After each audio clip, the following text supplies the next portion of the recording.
This case started out looking like just another missing persons report, but a few days later, police found something that changed the entire story. And the most terrifying part? The killer had been standing in plain sight the whole time. This happened in 2015 in a quiet coastal town outside Perth, Western Australia.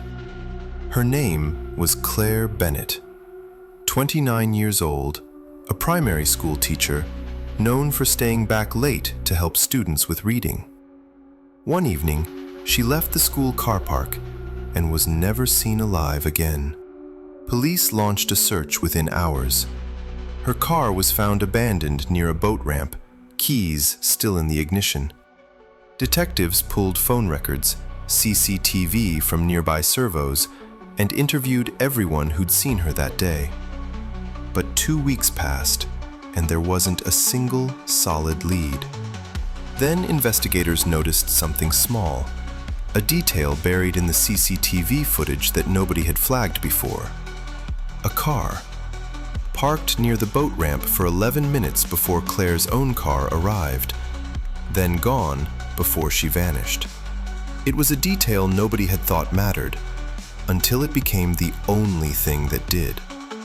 Forensic analysis of the footage traced the vehicle to a man who lived 4 streets from Claire, a neighbor who'd helped organize the search parties. When police brought him in for questioning, his timeline for that evening didn't add up. He said he'd been home all night. His own phone's location data said otherwise. The question now wasn't whether he was involved, it was how deep it went. Weeks later, a fisherman found a weighted bag caught in rocks near a remote inlet, 60 kilometers south of town. Inside were Claire's belongings. DNA testing linked the bag to the neighbor's boat, the same boat he'd used to help search for her. Suddenly, the man who'd stood beside grieving parents at candlelight vigils was the prime suspect. Western Australia police arrested him within days. In court, prosecutors laid out a chilling picture. A man who had inserted himself into the search for his own victim, feeding investigators false leads to buy himself time. He was convicted of murder and sentenced to life in prison. But one question still haunts the case. How long had he been watching her before that night? A story that began as an ordinary disappearance turned into a crime that shook all of Western Australia. And perhaps the most disturbing part of it all is that before the truth came out, the man responsible had been standing right beside everyone searching for her, all along. This was the case of Claire Bennett, a true crime story that, even years later, people in that small coastal town still haven't forgotten. For weeks, the investigation stalled. Detectives had suspicion, but no body, no forensic evidence, nothing that would hold up. Dean Whitfield went back to his normal life, back to work, back to nodding along at community vigils for the woman police now quietly believed he'd killed. Then, in mid-December, a fisherman working a remote inlet 60 kilometers south of town snagged something heavy in his net. Not fish. A weighted bag tangled in rocks just off the shoreline. Inside were personal belongings confirmed to be Claire's. Marine forensics traced fibers from the bag to fittings found on one specific vessel in the entire region. Dean Whitfield's boat. The same boat he'd used during the official search parties. The same boat he'd sailed alongside Claire's own father, scanning the water for a body he already knew was there. This is genuinely one of the most disturbing details in the entire case.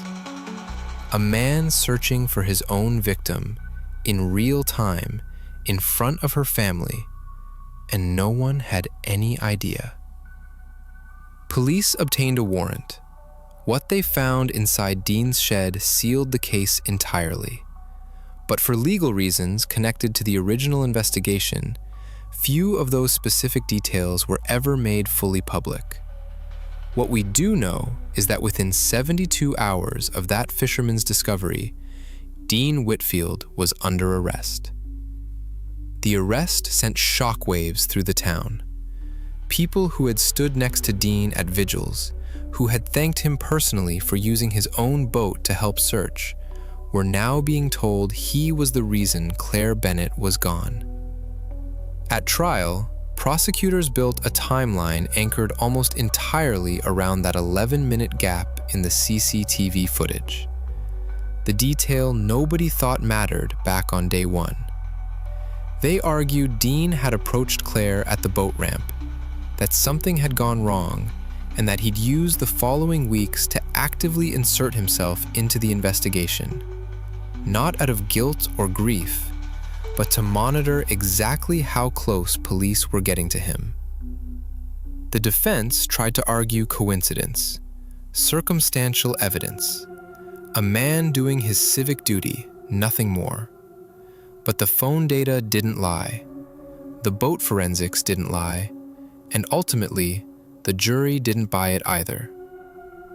Dean Whitfield was convicted of murder and sentenced to life imprisonment, with a minimum non-parole period set by the court. Claire's family sat through every single day of that trial. Her partner never spoke publicly about the case again after the verdict was read. Here's the detail that keeps true crime communities talking about this case almost a decade later. Dean Whitfield had no prior criminal record, no history of violence, no known connection to Claire beyond living in the same neighborhood. To this day, investigators have never been able to establish a clear motive, which means somewhere in that quiet coastal town, there is still a version of this story nobody has ever heard. A reason, a moment, something that turned an ordinary Thursday evening into the reason a young teacher never came home. And maybe that's the most unsettling part of this entire case. Not the boat, not the bag in the water, not even the 11 minutes of footage that cracked the whole thing open. It's the fact that for nearly 2 weeks, the person responsible stood in every search party, spoke to every journalist, comforted every grieving family member, and nobody around him had the faintest idea. This was the case of Claire Bennett, a true crime story out of Western Australia that, even years later, that small coastal town has never quite gotten over. If this case kept you watching till the very end, that 11-minute detail is exactly why these small clues matter so much in real investigations. Subscribe for more cases like this one, because the next story might be even harder to see coming.